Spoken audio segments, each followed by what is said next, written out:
celebration should be every day.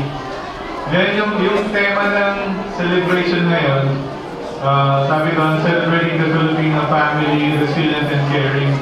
Yung word na resilient or resilience, sabi ni Ali Mariam, ito ba yun, the ability to become strong, healthy, or successful again after something bad happens.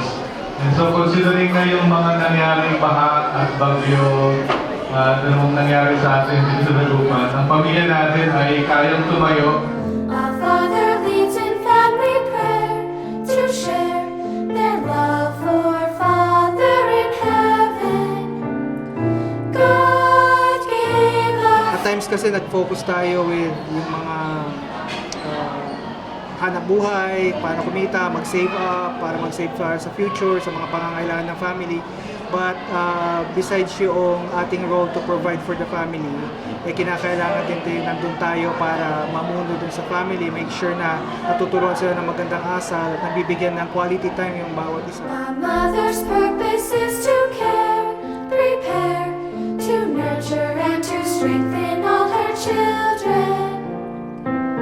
She teaches children to obey, to pray, to love and serve in the family. God gave us families to help us become what He Hindi natin kailangan na meron talaga tayo sa buhay para masabi natin na maging masaya ang ating pamilya.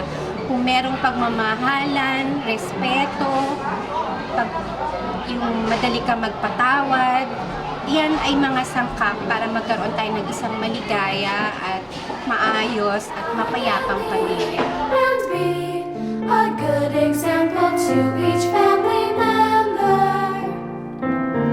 And when I am a mom or dad, so glad I'll help my family remember. God gave us families to help us become what He wants us to be.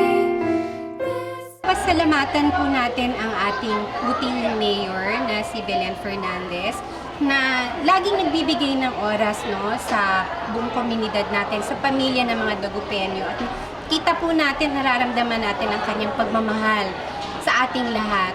Ganon din sa pamunaan ng The Church of Jesus Christ of Latter-day Saints na nagiging kaisa taon-taon ng ating LGU sa mga events na katulad na ito.